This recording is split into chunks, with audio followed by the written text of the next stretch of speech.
Easy स्टडीपुर में आपका स्वागत है स्टूडेंट। आज अपन करेंगे सिंप्लीफिकेशन का पार्ट फोर्थ।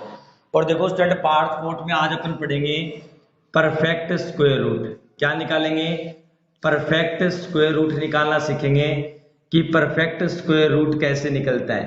जैसे आपके पास वर्गमूल के अंदर कुछ राशि आ जाए, या बोल सकते हो आप वर्गमूल निकालना सीख रहे हैं। वर्गमूल वर्गमूल निकालना सीखेंगे। देखो वर्ग तो मैंने आपको सिखा दिया, जैसे 25 का वर्ग ज्ञात करना हो, 37 का वर्ग ज्ञात करना हो, ये मैंने सिखा दिया। आज सीखेंगे वर्गमूल निकालना।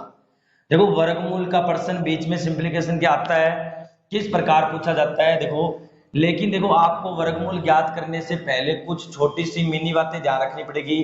वो क्या है? देखो स्टूडेंट, मैं आपको बताता हूँ। देखो देखो स्टूडेंट, अपन को पता है कि जब मैं एक की स्क्वायर करता हूं तो एक ही आता है। जब मैं दो की स्क्वायर करता हूं तो दो ही आता है, सॉरी 4 आता है। जब मैं 3 की स्क्वायर करता हूं तो 9 आता है। तो मैं 4 की स्क्वायर करूंगा तो कितना आएगा? 16 आएगा। 5 की स्क्वायर करूंगा तो कितना आएगा? 25 आएगा। और जब मैं 6 की स्क्वायर करूंगा तो कितना आएगा? 36 आएगा। मैं 7 की स्क्वायर करूंगा तो कितना आएगा? 49 आएगा। और मैं 8 की स्क्वायर करूंगा तो स्टूडेंट कितना आएगा? 64 आएगा। और जब मैं 9 की स्क्वायर करूंगा तो कितना आएगा? स्टूडेंट 81 आएगा। ये मैं क्यों लिख रहा हूं? क्योंकि इन्हीं से अपन वर्गमूल निकाल पाएंगे। इन्हीं तरीके से वर्गमूल से पता करेंगे कि किसका वर्गमूल क्या होगा। स्टूडेंट देखो, मैंने देखा स्टूडेंट, जब एक अंतिम अंक है तो एक ही आ रहा है। यानी कहने का मतलब, जब एक की स्क्वायर कर रहा हूं तब अंतिम अंक एक आ रहा है, और मैं 9 की स्क्वायर कर रहा हूं तब भी अंतिम अंक एक आ रहा है। मेरे को पता चला कि जब मैं 1 और 9 की स्क्वायर कर रहा हूं तो अंतिम अंक एक आ रहा है। फिर मैंने देखा कि जब मैं 2 और 8 की स्क्वायर कर रहा हूं तो अंतिम अंक 4 आ रहा है। अंतिम अंक कितना आ रहा है? 4। देखो आप देख पा रहे हो, 4। फिर मैंने देखा कि मैंने 3 और 7 को देखा। जब मैंने 3 और 7 का वर्ग किया तो मेरे को अंतिम अंक 9 मिले। अंतिम अंक कितने मिले? 9 मिले। फिर स्टूडेंट मैंने देखा, मैं 4 और 6 का वर्ग कर रहा हूं तो मेरे को अंतिम अंक 4 और 6 का जो अंतिम अंक मिल रहा है वो कितना मिला है स्टूडेंट? 6। फिर मैंने देखा कि जब 5 का वर्ग कर रहा हूं तो अंतिम अंक 5 ही मिल रहे हैं। अंतिम अंक कितना मिला है? 5 ही।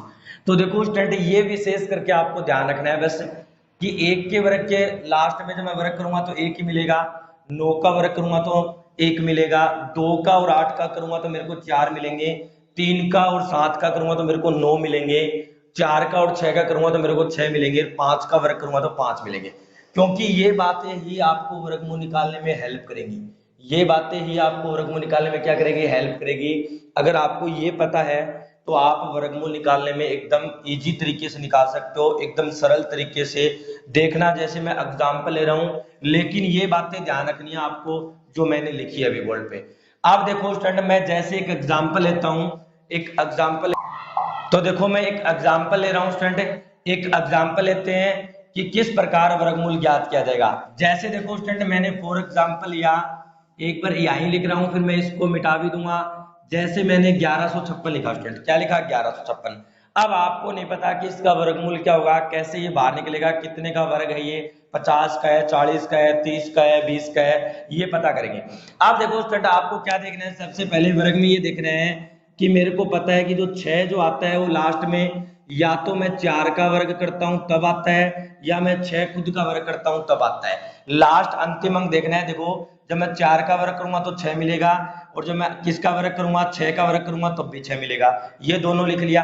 अब जैसे ही देखो हमने लिखा, ये 6 लिखा, ये 4 लिखा। अब आपको जब आप वर्गमूल करो तो राइट साइड से 2 अंक छोड़ देना। सिर्फ 2 अंक छोड़ने हैं, भले ही उसके अंदर 3 हो 5 हो, लेकिन अंतिम 2 अंक छोड़ने हैं। अब ये देखना है कि ये जो अंक है ये कितने की स्क्वायर के नजदीक है। अब देखो स्टूडेंट, ये जो अंक है ये 3 की स्क्वायर के नजदीक है। आपको 4 की स्क्वायर के नजदीक नहीं लेना, ज्यादा नहीं लेना, कम ही रखना है। तो देखो ये 3 की स्क्वायर के नजदीक है, तो आप क्या करोगे? इन 3 को इन दोनों के आगे लगा दोगे। अब स्टूडेंट आपको पता चल जाएगा या तो ये 34 का वर्ग होगा या फिर 36 का होगा। अब ये कंफर्म करने के लिए कि ये 34 का होगा या 36 का होगा, इसको एकदम एग्जिट करने के लिए आप क्या करोगे? आपको देखो ये जो आपने 3 लिखा है ना, ये 3 आगे, इस 3 में से एक और बढ़ाना, एक अंक और ज्यादा कर देना। जैसे 5 हो तो 5 और एक 6 हो जाएगा, 7 हो तो 7 और एक 8 हो जाएगा। तो 3 है तो 3 से एक आगे बढ़ाना 4, और इन दोनों को गुणा करना 12। अब देखना स्टूडेंट कि ये जो 12 ना, ये 12 या फिर ये जो वर्गमूल में मैंने राशि ली है ये राशि, अगर वर्गमूल में लिखी राशि इस 12 से छोटी है तो वर्गमूल छोटा होगा। अगर ये 12 ये राशि वर्गमूल के अंदर लिखी राशि जो आपने मल्टीप्लाई किया है उससे बड़ी है तो वर्गमूल बड़ा होगा। तो देखो ये 11 इस 12 से छोटा है तो आपका वर्गमूल हो जाएगा 34। तो आपका करेक्ट आंसर हो जाएगा 34। तो ये 11, 56, 34 का वर्गमूल है। आप करके देख लेना, जब आप 34 को 34 से गुणा करोगे तो 11, 56 आएगा स्टूडेंट। कितना आएगा? 11, 56 आएगा। आप आसानी से कर सकते हो। जैसे देखो स्टूडेंट मैं एक एग्जाम्पल और ले रहा हूँ, 2-3 एग्जाम्पल अभी और लेंगे। जैसे मान लो मैंने लिख दिया वर्गमूल के अंदर 6084, 6084 लिखा। तो देखो स्टूडेंट मैंने सबसे पहले देखना है लास्ट अंक, मैं देखूंगा 4। तो मेरे को पता है कि स्टूडेंट 4 जो आता है वो या तो 2 की स्क्वायर के लास्ट में आता है, भाई 2 की स्क्वायर 4, या फिर मेरे को पता है कि 4 जो है वो 8 की स्क्वायर के लास्ट में आता है। भाई 8 8 कितने होते हैं? 64। तो देखो 2 की स्क्वायर के लास्ट में 4, 8 की स्क्वायर के लास्ट में 4। अब कुछ नहीं करना, अंतिम 2 अंक छोड़ देने हैं। जब आप अंतिम 2 अंक छोड़ोगे तो ये देखना है कि ये 60 जो है वो किसकी वर्ग के नजदीक है, किसकी वर्ग के नजदीक है, यानी किसका वर्ग के नजदीक है। तो देखो ये 7 की स्क्वायर के नजदीक है, क्योंकि 7 की स्क्वायर 49, 8 की स्क्वायर तो ज्यादा चल जाएगा, तो 7 की स्क्वायर के नजदीक है। तो आपको दोनों में 7 यहाँ पे और 7 यहाँ पे लगा देना है। अब स्टूडेंट या तो ये 72 का वर्ग हुआ या फिर 78 का होगा। ये एकदम कंफर्म करने के लिए कि 72 का होगा या 78 का, तो आप क्या करोगे, आपने जो 7 लिया है इस 7 से एक आगे अंक बढ़ाओगे, कितना? 8, और 7 8 कितने हो जाएंगे? 56। अब मेरे प्यारे विद्यार्थियों ये देखो कि 60 बड़ा है या 56, तो आप कहोगे कि 60 बड़ा है सर, तो आपका वर्गमूल बड़ा वाला हो जाएगा। आपका वर्गमूल कितना हो जाएगा? 78। तो स्टूडेंट ये 78 का वर्ग है। किसका वर्ग है? 78 का वर्ग है। कौन? 60 84। कौन है? 60 वर्गमूल को आसानी से एकदम इजी तरीके से कर सकते हो। देखो मैं समझा रहा हूं तो मेरे को ज्यादा से ज्यादा 8 या 20 15 या सेकंड लग रहे हैं, लेकिन जब आपकी प्रैक्टिस अच्छी हो जाएगी स्टूडेंट तो आप इनको सेकंडों में कर सकते हो। जैसे देखो मैं और एग्जांपल ले रहा हूं, ये मिटा के ले रहा हूं। देखो और एग्जांपल लेता हूं स्टूडेंट, आप किस प्रकार इनको हैंडल करते हो। देखो किस प्रकार, जैसे देखो स्टूडेंट मैंने ले लिया वर्गमूल के अंदर, थोड़ा बड़ा ले लेता हूं। जैसे मैंने वर्गमूल के अंदर ले लिया, ये वाला ले लिया। देखो मैंने कितना ले लिया? ये ले लिया। और आपसे पूछे कि ये वर्ग ये किसका वर्गमूल है, तो देखो स्टूडेंट जल्दी से काउंट करेंगे। मैंने क्या किया, मैंने आपको बताया एक या तो लास्ट में 1 के ही आता है, भाई 1 जो आता हुआ तो 1 के वर्गमूल के में लास्ट में आता है, या फिर 9 के वर्गमूल के लास्ट में आता है यानी 1 या तो 1 के वर्गमूल के लास्ट में आएगा या 9 के वर्गमूल के लास्ट में आएगा। अब मैंने आपको बताया लास्ट के 2 अंक छोड़ दो। जब आप लास्ट के 2 अंक छोड़ोगे तो स्टूडेंट आप पाओगे 1030। तो आपको ये देखना है 1030 किसके वर्गमूल के नजदीक है। तो देखो स्टूडेंट जब मैं 23 की स्क्वायर करता हूं तो 900 आता है, और 32 की स्क्वायर करता हूं तो 1024 आता है। कितना आता है? 1024 आता है, क्योंकि मैंने आपको सिखाया है 32 की स्क्वायर। क्योंकि देखो 32 की स्क्वायर कितनी होती है? 1024। कैसे निकालोगे? 50 से कितना कम? 18 कम। तो आप कहोगे 18 की स्क्वायर कितनी होती है? 324। तो 324 का 24 लिखोगे, बचा कितना? 3। फिर मैं क्या करूंगा? 18 किस में से कम करूंगा? 25 में से, क्योंकि कल की क्लास में मैंने सिखाया है 25 में से 18 कम करूंगा, कितने बचेंगे? 7। और 7 में 3 जोड़ूंगा तो 1024। तो देखो ये जो है ना, ये 32 की स्क्वायर के नजदीक है स्टूडेंट।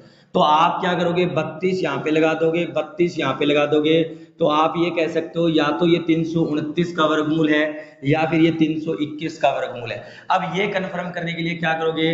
आपने 32 लिया है, तो जब आप 32 को 1 बढ़ा के 33 से गुणा करोगे तो स्टूडेंट आप खुद देखो स्टूडेंट 32 को जब आप 33 से गुणा करोगे तो ज्यादा ही आएगा आपके पास, क्योंकि देखो 32 को 33 से गुणा करूंगा तो 1030 से तो बड़ा आएगा, और जब 1030 से बड़ा आएगा तो आपका वर्गमूल बड़ा हो जाएगा ऑटोमेटिक। तो आपका वर्गमूल कितना आ जाएगा?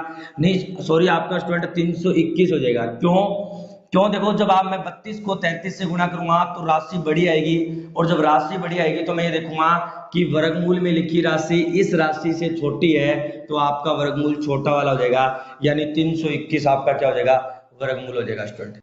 तो देखो स्टूडेंट इस प्रकार आप आसानी से ये वर्गमूल क्या कर सकते हो? ज्ञात करते हो। चलो देखो स्टूडेंट मैं एक वर्गमूल और ले लेता हूं ताकि आपको अच्छे से समझ में आए। जैसे मैंने ले लिया 56 25, क्या ले लिया? 56 25 ले लिया। अब आपको 56 25 का वर्गमूल ज्ञात करना है। अब स्टूडेंट देखो मेरे को पता है कि 5 तो केवल 5 के वर्ग के लास्ट में आता है, 5 तो केवल 5 के वर्ग के लास्ट में आता है, ये तो एकदम आसान हो गया। जब 5 के लास्ट में आता है वर्गमूल तो ये 2 अंक छोड़ दोगे, और जब आप 2 अंक छोड़ दोगे तो ये देखोगे किसकी स्क्वायर के नजदीक है, तो आप देखोगे 7 की स्क्वायर के नजदीक है। तो देखो कितना आसान है, 75 का वर्गमूल है। कितने का वर्गमूल है? 75 का वर्गमूल है। अगर आप कहते हो तो एक और ले लेते हैं, देखो आपको एकदम अच्छे से समझ में आ जाएगा। मैंने लिखा 12,544, कितना लिखा है? 12,544 लिखा है। तो मेरे प्यारे विद्यार्थियों ध्यान से देखो, ये 4 जो है मैं कहूंगा 4 किसके लास्ट में आता है? 4 या तो 2 के लास्ट में आता है या फिर 4 8 के लास्ट में आता है। लिख लिया। मैंने 2 अंक छोड़ दिए, 2 अंक छोड़ दिए मैंने। क्या 125 किसके वर्ग के नजदीक है? भाई 11 की स्क्वायर कितनी होती है? 121, 11 के नजदीक है, ये हो जाएगा 118। या तो ये 112 का होगा या फिर 118 होगा। अब कंफर्म करने के लिए अच्छे से किसका होगा, तो आप 11 को जब आप 12 से गुणा करोगे तो प्यारे विद्यार्थियों 132 आता है। कितना आता है? 132 आता है। तो आप क्या कहोगे? वर्गमूल के अंदर लिखी राशि कितनी छोटी है? किससे? इससे। तो आपका वर्गमूल कितना हो जाएगा? 112 का हो जाएगा। तो स्टूडेंट इस प्रकार आप वर्गमूल को क्या कर सकते हो? आसानी से। तो देखो स्टूडेंट इस प्रकार अपन आसानी से वर्गमूल को क्या कर सकते हैं? ज्ञात कर सकते हैं। ये है वर्गमूल का पार्ट। अब देखो स्टूडेंट, किस स्टूडेंट के ये डाउट होगी कि सर ने तो परफेक्ट परफेक्ट सिखाया है, मैं आपको नॉन परफेक्ट का भी सिखाता हूं। देखो नॉन परफेक्ट का जब आपके पास वर्गमूल आ जाए, जब आपसे ये कहे कि नॉन परफेक्ट का वर्गमूल निकालो जिसके अंदर परफेक्ट नहीं हो डायरेक्ट, तो देखो मैं यहां लगा रहा हूं नॉन परफेक्ट का वर्गमूल ज्ञात करना। देखेंगे non perfect square root. Non perfect का मतलब है जब आपके पास वर्गमूल के अंदर कोई परफेक्ट राशि नहीं आई। जैसे मान लो मैं 7 का सिखाऊंगा आपको, और भी जो भी है जो आप निकालना चाहते हो कैसे निकाल सकते हो। देखो स्टूडेंट नॉन परफेक्ट को आपको कैसे है, एक फॉर्मूला याद रख लेना आप नॉन परफेक्ट के लिए। क्या? आपको नॉन परफेक्ट वाले को ऐसे तोड़ना होगा, यानी कोई भी 2 पदों में तोड़ लेना। अब वो 2 पदों में प्लस में टूट सकता है या फिर माइनस में। ऐसे तोड़ने के पश्चात इसको कैसे लिखा जाएगा मैं आपको बताता हूं। आपको इसको ऐसे लिखना है हमेशा, प्लस है तो प्लस लिख देना, माइनस है तो माइनस लिख देना, y राशि बाहर लिख देना और 2 का 2 लिख देना और अंदर रूट x लिख देना। देखो ये वाला मटेरियल से काम करेगा नॉन परफेक्ट स्क्वायर को। जैसे मैंने 2 भागों में तोड़ दिया, x प्लस वाई कोई 2 भाग है तो x को वर्गमूल के अंदर लिखा। अब ये जो भाग तोड़ो ना आप, ये परफेक्ट होगा एकदम। कैसे? जैसे देखो रूट 7 का निकालना है मेरे को, तो रूट 7 को स्टूडेंट मैं लिखूंगा 4 प्लस का 3। कितना लिखूंगा? 4 प्लस का 3। अब देखो 4 परफेक्ट है, 4 परफेक्ट है तो इसको मैं क्या लिखूंगा? इसको मैं लिखूंगा 4 प्लस है, देखो चिन्ह बीच में प्लस है, और इसको लिखूंगा मैं, देखो y की जगह कितना है 3, तो मैं लिखूंगा 3 और बटे में 2 और वर्गमूल के अंदर कितना 4। तो देखो स्टूडेंट 4 का वर्गमूल कितना 2 प्लस 3 का लिखूंगा 3 और बटे में 2 और 4 का कितना हो जाएगा स्टूडेंट 2। 4 का कितना हो जाएगा 2। तो देखो स्टूडेंट ये कितना हो जाएगा 2 प्लस का 3 बटे कितना हो जाएगा 4। तो देखो स्टूडेंट 2 प्लस का 3 बटे 4 होता है, ये होता है 0.75। कितना होता है? 0.75। 3 बटे 4 का मतलब कितना होता है? 0.75 होता है स्टूडेंट। तो 2 प्लस का 0.75 कितना आ जाएगा? 2.75 है। तो देखो स्टूडेंट आपने क्या देखा? आपने ये देखा कि नॉन परफेक्ट है, रूट 7 का जो नॉन परफेक्ट है उसका वर्गमूल भी अपन आसानी से निकाल सकते हैं। कोई वो नहीं है कि हार्ड है, मटेरियल अच्छे से निकाल नहीं पाएंगे। आज तक आपने अगर नहीं सीखा है नॉन परफेक्ट का तो इस चैनल से सीख पाओगे कि नॉन परफेक्ट का कैसे निकालते हैं। जैसे स्टूडेंट देखो मैं एक एग्जांपल और ले रहा हूं। मान लो आपको 10 का निकालना है, बड़ी संख्या भी ले सकते हैं। देखो मान लो आपको रूट 10 का निकालना है, तो देखो रूट 10 को सबसे पहले मैं लिखूंगा 9 प्लस का 1। 9 प्लस का 1 लिखूंगा तो मेरे को पता है रूट 9 एज इट इज रह जाएगा, प्लस का प्लस, y का मान 1 है, ये हो जाएगा 2, सूत्र में है रूट 9, तो 9 का कितना आ जाएगा 3 प्लस 1/2 इंटू 3। तो देखो स्टूडेंट ये आ जाएगा 3 प्लस का 1/6। अब देखो स्टूडेंट 1/6 का मतलब कितना होता है? तो मैं ये कहूंगा ये आ जाएगा 3 प्लस का 1/6। देखो एक बार भाग जाएगा, 6 कम 6 भाग बचेगा कितना 4, तो 6 6 36, यानी देखो कम से कम कितना आ जाएगा 1.6 के समथिंग आ जाएगा। भाई 1.6 के समथिंग आ जाएगा ना, भाग फुटने की 0, तो आपका ये आ जाएगा 4 पॉइंट कितना, सॉरी कितना आ जाएगा 3 प्लस का कितना आ जाएगा आपका 3, ये पॉइंट 6 आएगा स्टूडेंट, ये भाग नहीं जा रहा है तो पॉइंट 6 ही आएगा। कितना आ जाएगा, सॉरी पॉइंट 6 आएगा। तो आपका आंसर जो आएगा वो 3.6 के समथिंग आएगा, क्योंकि पॉइंट 6 आएगा। देखो एक में भाग थोड़ी जाता है 6 का, भाग टूटने 0 लग जाएगी और भाग टूटने लग जाएगी, तो ये पॉइंट 6 भी नहीं आएगा, थोड़ी सी मिस्टेक हो रही है। देखो ये 3.1 के समथिंग आएगा, 3.1 के समथिंग आएगा स्टूडेंट। इस प्रकार आप आसानी से कर सकते हो। जैसे देखो मैं एक बड़ा एग्जांपल और ले रहा हूँ स्टूडेंट, आप आसानी से कर सकते हो। जैसे मान लो आपके पास √47 आ गया, कितना आ गया, √47। अब आपके दिमाग में ये आना चाहिए किसकी स्क्वायर के नजदीक है। आप कहोगे सर ये तो 49 की स्क्वायर के नजदीक है। तो मैं मेरे प्यारे विद्यार्थियों इनको ऐसे लिख सकता हूँ, 49 - 2 लिख लिया। अब मेरे को पता चला x का मान तो 49 है, y का मान 2 है, तो मैं लिखूंगा वर्गमूल के अंदर 49 माइनस का y का मान 2, सूत्र में आता है 2। देखो सूत्र में आता है 2, वर्गमूल के अंदर कितना 49। तो देखो 7 का वर्गमूल, 49 का वर्गमूल कितना 7 माइनस का 2 बटे, देखो अब ये 2 से 2 काट सकते हो स्टूडेंट, आप 2 से 2 काट दो तो आपके पास ऊपर बचेगा 1, नीचे बचेगा 7। लेकिन देखो घटाव का चिन्ह अब की बार, तो देखो स्टूडेंट ये आएगा 7 माइनस का 1/7। देखो कितनी बार जाएगा, भाग टूटने की पहले ही 0 लग जाएगी, 1 और 2 पॉइंटों तक लिखना चाहते हो तो देखो कितना आएगा 3, 3 के आगे आएगा 7 चौके 28। तो आपका जो आंसर आएगा स्टूडेंट वो आ जाएगा 0.7.14 का वर्गमूल है। किसका है, 7.0 का वर्गमूल है स्टूडेंट। तो देखो स्टूडेंट 7 में से पॉइंट आप 14 जोड़ोगे तो 7.14 ही आएगा। कितना आएगा, 7.14 आएगा। यानी आप 7.14 को जब मल्टीप्लाई करोगे 7.14 से तो आपको 47 के लगभग मिलेगा। कितने के लगभग मिलेगा। तो देखो स्टूडेंट आप इस प्रकार नॉन परफेक्ट स्क्वायर का क्या कर सकते हो, वर्गमूल ज्ञात कर सकते हो। नॉन परफेक्ट स्क्वायर रूट भी आप आसानी से ज्ञात कर सकते हो। तो देखो ये चीज इंपॉर्टेंट है, आपको ध्यान रखना है कि नॉन परफेक्ट स्क्वायर रूट निकालने के लिए आपको फैक्टर करने होंगे, प्लस या माइनस में हो सकते हैं। एक ऐसा फैक्टर करना कितना ही बड़ा हो उसकी स्क्वायर के नजदीक करना और फिर देख लेना प्लस है या माइनस। तो देखो स्टूडेंट आज हमने क्या सीखा, आज हमने वर्गमूल ज्ञात करना सीखा, परफेक्ट का भी नॉन परफेक्ट का भी। अगर आपको वीडियो अच्छी लग रही है स्टूडेंट तो आप इसे लाइक करो और अपने दोस्तों में शेयर करो, और देखो चैनल को सब्सक्राइब करना मत भूलो और बेल आइकन के बटन को जरूर दबाओ ताकि आपके पास वीडियो सबसे पहले पहुंचे और आप इन वीडियो को सीख सको, इन सूत्रों को सीख सको, इन सवालों को सीख सको, ताकि आपका मैथ स्ट्रॉन्ग हो सके। स्टूडेंट मैथ से दूर नहीं भागना है, मैथ को पास लेके आना है, तभी आप किसी भी एग्जाम को क्या कर सकते हो स्टूडेंट, क्रैक कर सकते हो स्टूडेंट।